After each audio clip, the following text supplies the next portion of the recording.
안녕하세요. 공병호TV의 공병호입니다. 인기에 관한 한 참 일 하나는 잘한다. 일본발 수출 규제를 반일 프레임이란 그런 구조로 변환시켜가지고 오히려 정치적 이득을 획득할 수 있는 소재로 활용하는 청와대와 여건을 두고 하는 말입니다. 정치공학을 활용해서 상대방을 무력화시키고 여론을 만들어내고 대중의 눈길을 원하는 방향으로 돌려 세우는 일에 관한 한 과거의 운동권 전력을 가진 인사들은 확실히 경쟁력이 있습니다. 문재인 정부의 거듭된 실정에도 불구하고 이를 지지도로 상승시키지 못하는 그런 야당의 질이 멸렬한 모습을 보면서 자연스럽게 내년에 열린 4월 15일 총선은 물론이고 그 이후의 한국의 모습을 생각하게 됩니다. 첫 번째 질문입니다. 문재인 정부의 경제 실정과 선거 결과입니다. 야당 내부에서는 지금 경제가 어렵기 때문에 내년 총선은 무조건 이긴다는 그런 경제 결정론에 빠져 있다는 소문이 들립니다. 그래서 관제 여론조사 결과도 과제 포장돼 있고 대통령 지지도나 여당에 대한 지지도에서 10에서 20%를 빼면은 지금 야당도 해볼 만하다, 그런 견해를 가진 인사들이 많습니다. 내분만 피하고 조신조신 실수 안 하면서 4월 15일까지 가면은 우리가 이길 수도 있다, 이런 보신주의가 팽배하고 있습니다. 그러나 그런 판단은 크게 잘못된 것입니다. 경제결정론은 바라보는 사람에 따라서 크게 달라집니다. 자영업자나 사업자의 눈으로 보면은 문재인 정부의 경제 성적표는 최악의 경제 성적표입니다.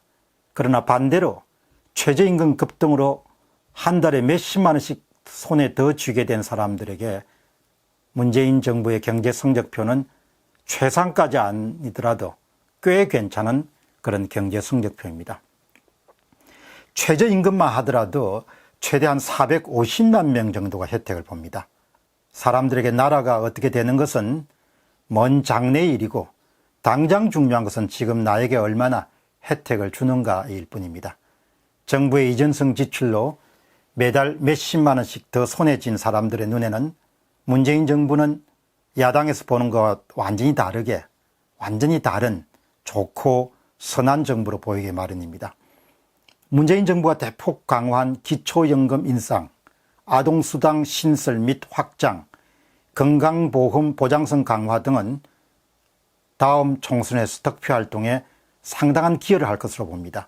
그것은 익명의 대상자를 향해서 수의 대상폭을 크게 늘린 정책에 속하기 때문입니다. 따라서 경제 상황이 선거를 결정한다는 경제 결정론은 합당하지 않습니다. 그런 결정론이 위력을 발휘하기 위해서는 거의 경제 파탄이라 부를 정도로 최악의 경제 상황이 펼쳐져야 합니다. 그러나 특별한 일이 일어나지 않는 한 2020년 4월 상황은 그 정도까지는 되지 않을 것입니다. 참고로 40년 전에 영국이 불만의 겨울, 당시 노동당 정권의 무능과 노조의 무소불위의 파워가 발휘되면서 영국민들은 완전히 나라가 거들났다는 그런 상태에 빠지게 됩니다. 그 당시 상황은 상상을 초월할 정도로 모든 것이 엉망진창인 상태였습니다. 심지어는 미화원의 파업으로 쓰레기가 쌓였고 장례업 종사자 파업으로 시신이 방치될 정도였습니다. 또 다른 참고 사례가 있습니다. 그러니까 제가 말씀드리고 싶은 것은 보통 사람들의 상식으로 볼 때 완전히 나라가 거들났다는 그런 상황이 됐어야 유권자들이 책임을 물을 가능성이 높다는 것이죠. 그 전까지는 이해관계가 다르기 때문에 경제 결정론 같은 것은 위력을 발휘할 가능성이 없다는 겁니다. 또 다른 참고 사례를 보시죠. 베네수엘라처럼 나라가 완전히 거들난 상태지만 니콜라스 마두로 좌파 대통령은 2018년 5월에 실시된 선거에서 여러 가지 그런 문제점이 있었지만 그럼에도 불구하고 지지율은 68%를 획득해서 재선에 당선됩니다. 어떤 체제에서 이익을 보는 사람들은 상상할 수 없을 정도로 심한, 악한, 나쁜 상황이 도달함에도 불구하고 자신의 이익에 따라서 표를 던지는 속성이 있습니다. 그처럼 인간에게 이익이라는 것이 중요하죠. 남들이 죽어나든 관계가 없다는 겁니다. 내한테 이익이 되면 땡이라는 이야기죠. 두 번째 질문입니다. 여당이 할 수 있는 카드입니다. 집권 세력은 야당과 보수 진영을 무력화시킬 수 있는 다양한 수단들을 이미 손에 갖고 있고 필요에 따라서 그런 수단들을 여러 개를 만들어낼 수가 있습니다. 야당이 일격을 가할 수 있는 대형 기획 프로젝트들은 박근혜 사면을 통한 야권 분할책이 하나 가지고 남한내 좌파 정권의 재집권을 도울 수 있는 김정은의 결정적 한 수인 서울 답방이나 혹은 정상회담 개최가 있을 수가 있고 한참 탄력을 받고 있는 아베 대 일본 대 한국 반일 캠페인이 될 수가 있고 그 다음에 야당을 그냥 친일 그런 야당 친일 정권으로 몰아붙여 볼 수 있겠죠. 우리 역사에서 존재했던 많은 종류의 보수 정권 다 친일 정권으로 몰 수가 있죠.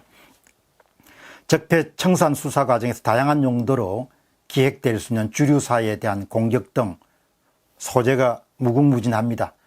젊은 날 운동권 경험을 갖고 있는 여권 인사들의 주 전공은 대중의 눈을 가리고 가슴을 뜨겁게 할 수 있는 민족 감정에 호소하는 선전선동술입니다. 이런 부분이 아주 뛰어나죠. 또한 작은 사건들을 일단 손에 넣고 나면 그것을 확대 재생산해서 거대한 악한 세력을 만들어내고 그 악을 공격하는 데 대중을 동원할 수 있는 능력이 또 뛰어납니다. 질문 세 번째입니다. 야당 내에서 일어날 수 있는 일은 무엇인가? 문재인 정부 심판론이나 자유민주주의 체제 유지 등과 같은 대의를 위해서 사람들이 힘을 모을 수 있는가의 여부입니다. 특별한 일이 일어나지 않는 한 야당은 분열된 상태에서 선거를 치룰 가능성이 높습니다. 그 결과는 백전백패입니다. 그러나 한국의 고질적인 병폐는 정치 분야에서는 분열입니다. 특히 좌파 진영에 비해서 우파 진영의 분열은 좀 더 그게 심한 편입니다. 또 한 가지는 리더십 부재를 들 수 있습니다. 구원투수로 새롭게 등판한 분도 무겁고 무덤덤한 이미지를 발신하는 데 거치고 있습니다. 새로운 업종에 뛰어들면 모드 체인지, 빠르게 대중적인 이미지를 가진 사람으로 변신하는 일에 성공해야 되는데 그것은 완전히 다른 종류의 일이죠. 공부를 잘했거나 공직에서 혁혁한 성과를 누리더라도 정치인으로 변신하는 것은 또 다른 도전 과제입니다. 결국 선거는 표를 얻는 일이기 때문에 대중이 선호하는 방향으로 스스로를 변신할 수 있을 때 인기를 끌 수가 있죠. 골이 답답하다 이렇게 되면 인기를 얻기가 힘듭니다.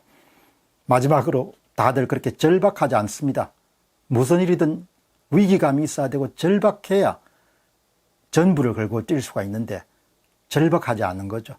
절박하지 않은 것은 야당이 총선에서 패배하였을 때 이 나라에서 어떤 일들이 일어날 것인지 어떤 상황이 벌어질 것인지에 대해서 그 부분을 충분히 공유하는 사람들이 드물다는 그런 생각을 하게 됩니다. 따라서 경제 결정론 또 이런 여러 가지 이야기가 나오지만 내년 또 4월 15일 총선은 야당으로서는 상당히 힘겨운 그런 승부가 될 것이다. 그렇게 예상을 합니다.